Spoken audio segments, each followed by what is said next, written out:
Say, making money is not the issue, creating quality education system is the real thing. I'm telling you, a lot of people who get 35, 40 in their examinations are far more brilliant than those people who get 9500.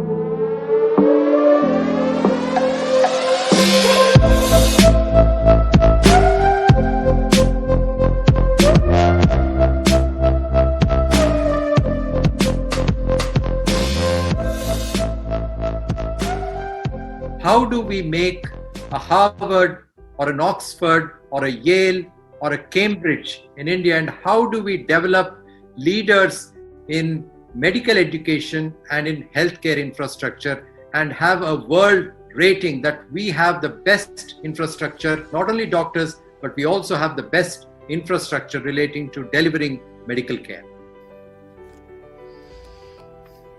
See, that's a very vital question for the country's development in this area, because we have 1.4 billion people.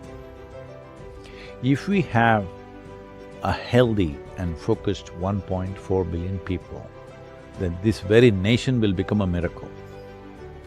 But if we have unhealthy, unfocused, uneducated 1 billion people, we will be the greatest disaster.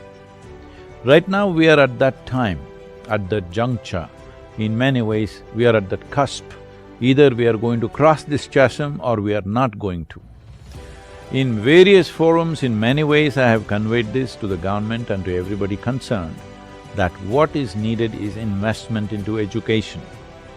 If investment has to happen, you must open it up. I have been asking them to do this. Why don't you allow businesses to invest in medical schools, in engineering schools, whatever, highest level of education? Why I am saying this is, on one level, how many Indian students are going out to study? Hundreds of them are in Russia, now many of them are in China, many in Germany. Of course, United States they're not allowing, so everybody's in Caribbean, all right, to study and somehow enter United States. Why is this happening? Why can't we provide the same level? But if you go to these universities, the premier universities in the world, whether medical schools or business schools, if you go, most of the deans are Indian origin people. Why is it we are exporting talent? We should export talent, that is fine if we have plenty. You always export something when it is excess, but you're exporting the best and you don't have that here, simply because there is no investment in the arena. And that should happen only if we open up our minds that somebody will invest only if there is profit, otherwise nobody will invest. And why will they invest? Why will I invest and work hard if there is no profit to it? Right now in this country, still profit-making is a evil word. Right now you see things are going on in the country, for everything they will say something, your suit is a big problem, okay, for them. They will put you under the suit boot category. I'm saying this, we have not dropped our socialist mindset.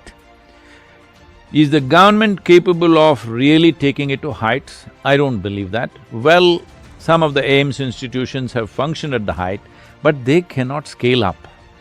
They cannot scale up and create multiple universities like this or multiple hospitals like this. They cannot do it, and government should not do it, because it will be an unnecessary burden on the government. Government should make the policies which will make these things happen exuberantly. So, right now I'm saying, for example, if I say I want to start a medical university, I have you and let's say another 100 experts from across the world, I can put them together. If I put them together, will you give me 1,000 acres, allow me to raise investments, start a medical school? Maybe I will charge very high. But if students are willing to pay, parents are willing to pay, because they are getting a certain quality that they don't have to travel to Harvard Medical School or some other, Royal Medical School in UK, they will get something as good or better here, it will happen. Right now, nearly $30 billion worth of education is going out of the country, simply because we are not willing to invest, because we are afraid somebody will make money. Say, making money is not the issue, creating quality education system is the real thing, isn't it?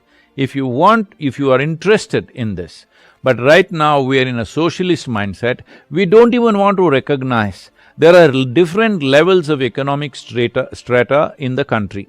At least 5 basic levels of economic strata. The poorest who just want to come out of that level, well, maybe for them you have opened up IITs, I'm sorry, not IITs, what do you call them? ITIs, small diploma courses, this, that, because you want to provide livelihood. There's another middle class which is everybody in that middle class is aspiring to be a doctor or an engineer.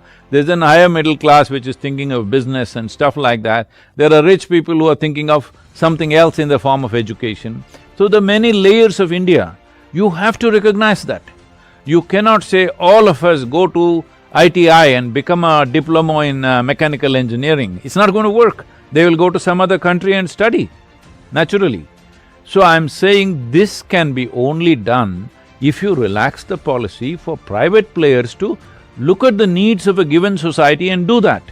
I've gone to the extent of telling the authorities, why are you trying to manage education? Even school, I'm saying, why are you prescribing a certain curriculum and stuff? Why? Why are the bureaucrats doing this? Just leave it to me. I will run a school, I will charge 10 times what anybody else is charging. I will teach whatever nonsense I want to teach. Children are happy, parents are happy. What is your problem, I'm asking? What is your problem? When did it occur to you that a bureaucrat cares more about my child than myself? How did this idea come into your head? So, no, they will exploit. What will they exploit? You think parents are not able to figure out if their children are being exploited? If I teach nothing, will they just pay money and send their children to me? Will they do that? Only if some productivity is there, they are happy with what's happening with their children, then only they will pay, isn't it? So, just because… see, market force is always the best force to regulate things. Yes, there will be a period of time when an outburst of things will happen, but it will naturally settle down. What will make it settle down is quality. Right now, quality is not the criteria for settling down. Something else, government funding, this one, that one. I'm saying you leave this. If I say I want to start a medical university, don't ask me if I am a doctor or not. I am not. That's not the point. I want to start one. I'm willing to get the investment. Will you just open up all the permissions? No, you'll ask 1,000 questions. Those 1,000 questions will take a lifetime to answer, so I won't start one. Don't do this. This is the time. This is the time nation's education has to burst forth. Suppose I take people who have gotten the lowest marks in their 12th standard, because I see some competence there. What is your problem? Why are you saying they must get 95 or 98 or whatever is the standard for medical entry? I'm telling you, this may be very upsetting for a lot of people. I'm telling you, lot of people who get 35, 40 in their examinations are far more brilliant than those people who get 95, 100. It's a fact. But you will reject them because you don't want efficient doctors. You want somebody who's got zeros in his mark sheet. This is a ridiculous way of selection.